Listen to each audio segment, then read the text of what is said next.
Good morning, everyone, and thank you for attending today. I'm Constable Heather Cannon, and I will be your moderator. We are here today regarding a complex investigation involving high-end vehicles and a collaboration with multiple police services and agencies over the course of the past 4 months. Chief Chris McCord and Detective Sergeant Don Jorgenson from Intelligence Services will be providing details about this investigation and will be available for a few questions during a 5-minute question and answer period. We are joined today by Inspector Henry DeRuiter from York Regional Police, Inspector Kevin Mahar from Halton Regional Police, Anna Guida, the Acting Director of Enforcement and Intelligence Operations from Canada Border Services Agency, and Greg Martin from the Insurance Bureau of Canada. As in any investigation, please keep in mind that some details cannot be shared due to protect future court proceedings.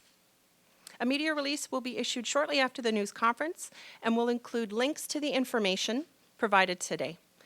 A full video of this conference will be made available on the Peel Regional Police YouTube channel and can be accessed from our website, peelpolice.ca. Now I'd like to turn the microphone over to Chief Chris McCord.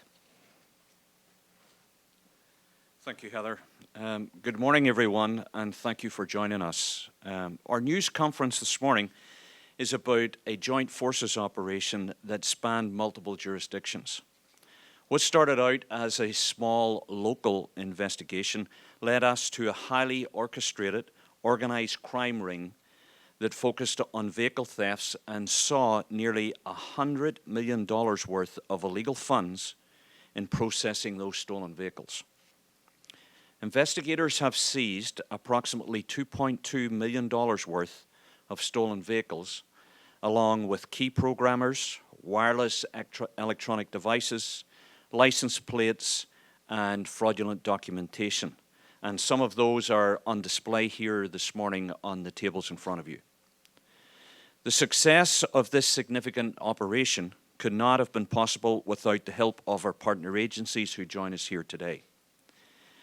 Criminal organizations commit crimes in multiple jurisdictions, hoping that the municipal services will not create a link. Well, that was not the case in this investigation. Cooperation and information sharing among law enforcement agencies is alive and well, combating complicated networks of criminals committing these crimes.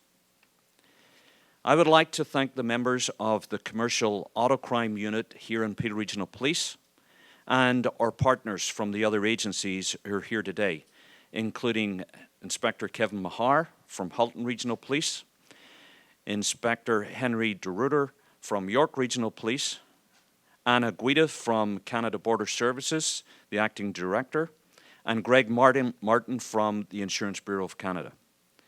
I would also like to recognize the invaluable assistance provided by Financial Transactions and Report Analysis Centre, which is more commonly known as FinTrack.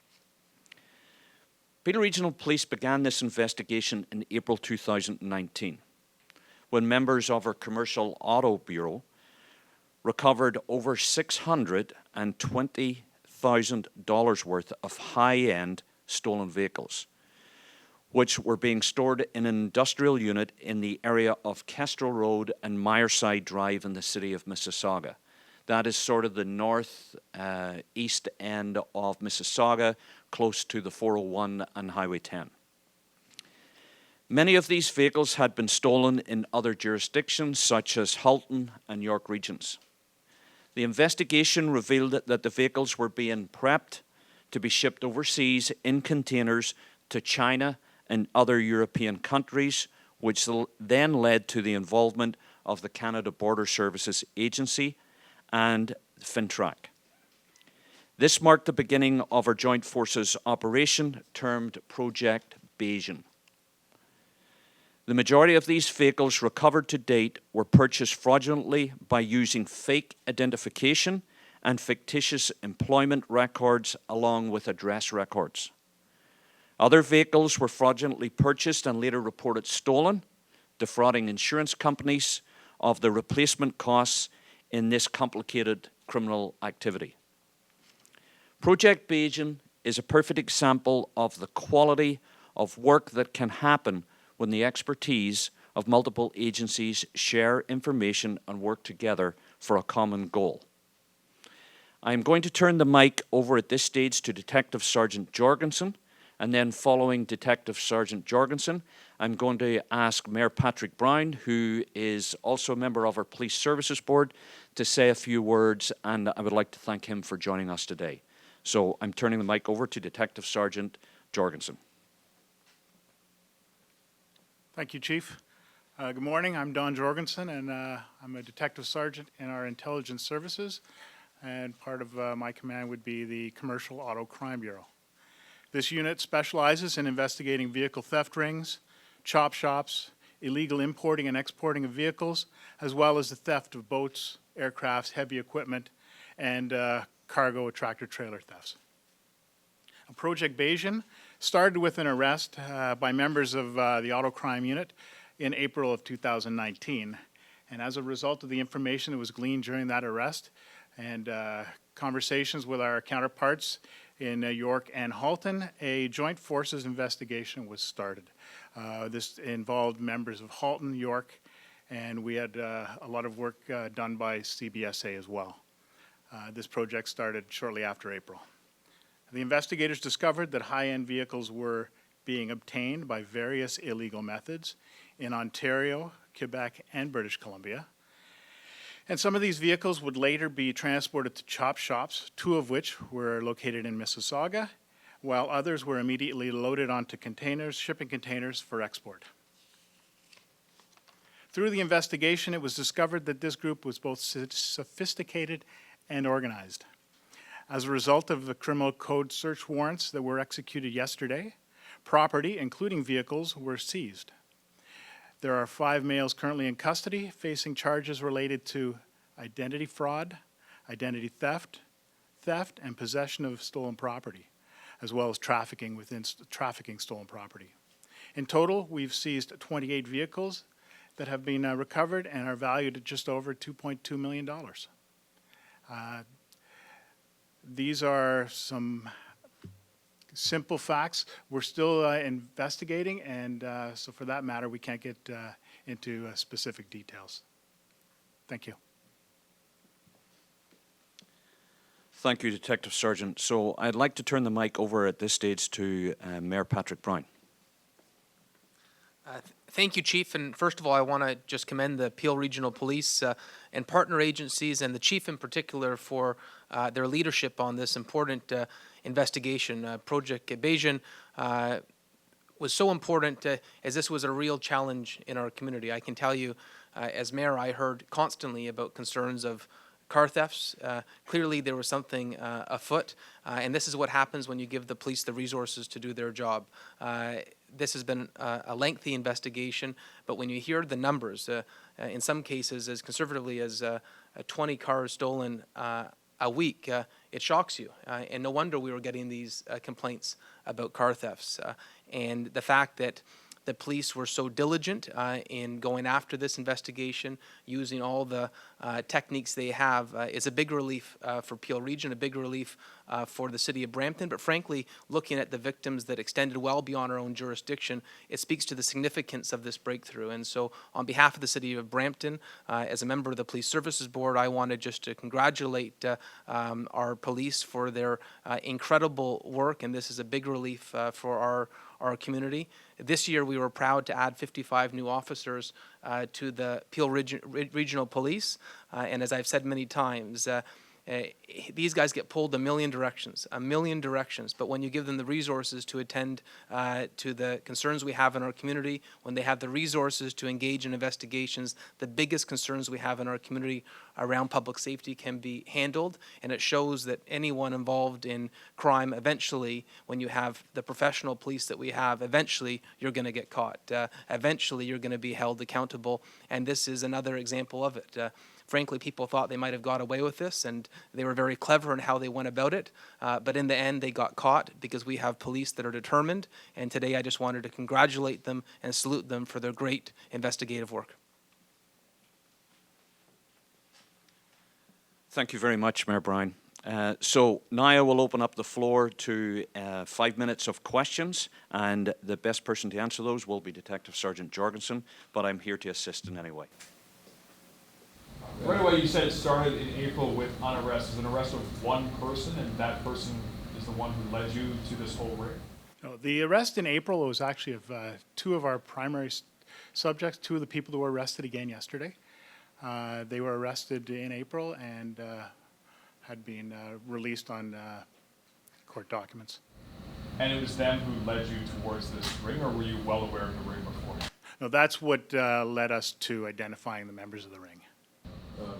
Detective Sergeant, congratulations. First of all, I'll wrap it up into a couple of questions into one, but I know that you have to present this before the court, so you may be limited what you can tell us, but I didn't understand how this worked.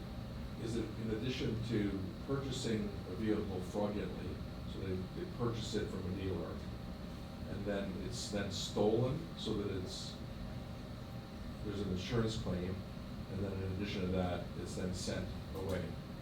Am I close, or how can you explain better what they did? And the second part, while you're at it, is the market for this. You mentioned China and other countries. Are they being sold to a dealer in these places, or what's the market at that end for these vehicles? Well, first off, the vehicles are being acquired by a number of different ways. Some are purely fraudulent identities, going into a financial institution and getting a loan. Other ways are making purchases with money that has been brought into the country, and that is where FinTrack has helped us out. The origins of that money we're still investigating. Some are straight thefts, and that's how they're acquiring their vehicles. And again, these vehicles are being acquired in many areas as well, in addition to Ontario. The market for these vehicles overseas is high. A lot of it comes down to policies through the different car manufacturers, which I really can't speak to because I don't really understand it, but there's limits to certain vehicles that get imported to different countries. And the access to those vehicles in other countries makes them more valuable. Does somebody order a specific kind of car and then they go and steal it? Or is the car for sale through a dealership there and the buyer is not aware that it's stolen from here? Or is it all of the above? It could, I don't know what the situation is in the receiving countries. The people that you have before the courts, are they Canadian citizens? Or are they students that are here visiting? Or are they on visas, things like that? Or can you tell us? Of the 5 people that we currently have in custody, 3, I believe, are Canadian citizens or permanent residents. I'd have to clarify that. And 2 are in Canada. They're Chinese nationals on student visas. Just to go back to the actual process of theft, you did mention in your opening statement, you said something about they purchased the vehicles and then reported them stolen. Can you clarify how that went? Well, there's a number of different ways that they've acquired the vehicles. Some are being purchased, which in the industry would be considered through straw purchasers, fake identifications. And once they are in the possession of these people, they would either just stop paying for the car and the car will disappear, or on occasion, they could be reported as stolen. Can you just describe what some of the vehicles are in terms of their value, their makes, and how high up they actually are? Yeah, some of them are very high-end. As you saw out front, we've got a Bentley. The Mercedes convertible that's out there is one of 500. Those are both in the neighborhood of $250,000 each. The Land Rovers are in the high 100,000s, so just under 200,000. The Yukon is worth about 90,000, and they also were taking cars that were slightly less valuable, but in high demand overseas, such as Jeep Wranglers, some of our full-size pickup trucks. So we have to accept that here in the GTA, this is an area that can be targeted by international criminals, as we saw what happened last week in York's press conference and what's happening here today. There is criminal activity going on in the Greater Toronto area. But I can assure you that the cooperation that we're getting with our police services and our other law enforcement agencies, we're on top of this, and they will be arrested and they will face the consequences in court. It might be easier just if everybody just said what you have to say, from your different perspectives on it. From York's perspective, we had a number of occurrences, again, dating back to the beginning of the year, where our investigators collaborate with Halton and Peel, and as a result, we work together on this, on the concerns and the evidence that we have, and that's what brought us here together. Was it your dealers that were, and obviously insurance companies and things like that, or was it people in their houses that had bought a car and had it, or all of the above? It's all of the above. It's a collection of all the evidence that we have coming forward and working that evidence to where we are here today. I echo the comments of Inspector DeRuiter. It's a great example of teamwork, collaboration, and when we come together, we're stronger as a group of agencies than if we work individually. In Halton's case, Joe, it was predominantly dealer-related investigations that brought us to collaborate with Peel and York and CBSA. Montreal was a big part of where they went from on the containers, is that, or on the trains, or how did it work? I'm not aware of, I'm not privy to those kind of details, but I can tell you that I echo the comments of my colleagues here, that information sharing between the agencies and working in collaboration, I think, is great success to. But the challenge for your agency is that there's so much trade that it would be hard to stop any one container. But Well, with the help of this investigation, that sort of helped, I should. Well, and our expertise helps as well, because our officers are trained on multiplicity of indicators in terms of identifying like potential containers or getting information through our intelligence channels to feed to our partner agencies. And that's how we accomplished this. The containers would leave here, and we would work with CBSA to intercept those containers, and it was in Montreal is where we intercepted those containers. And that's why we can tell you that there are other cars that are in our possession. We know that they haven't left Canada, but they're in the possession of CBSA, and we're able to collaborate together to make sure that they didn't leave.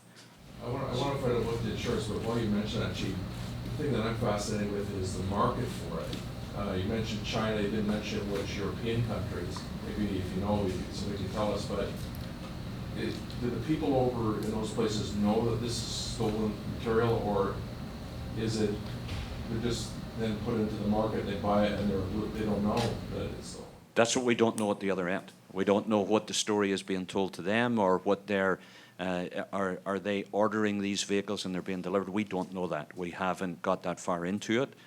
What we do know, what we can control in Canada, we've controlled, and we've stopped the flow of those cars going out of here. Chief, are these people working inside a known organized crime organization, or are they just kind of operating as an independent group? I wouldn't classify it as a known organized crime, but when you come together and put these groups of individuals together, you need some form of organization to be able to pull off an operation such as this, and that's what they were able to do. Were all these arrests made within Ontario? Yes, they were. Well, you know, obviously, this is money that is stolen, you know, directly from insurance companies and the people, the ratepayers, the people that pay for insurance. So. Absolutely. Millions. Ontario is, we pay one of the highest rates for auto insurance in the country, and it's because of groups like this that are preying on dealerships and owners of vehicles that the cost goes up. So IBC and its member companies would recognize the excellent work done by the police services, and we continue to support them in their investigations. Okay, thank you, merci. And again, I invite you to visit us outside. We can have some further questions out there, so thank you.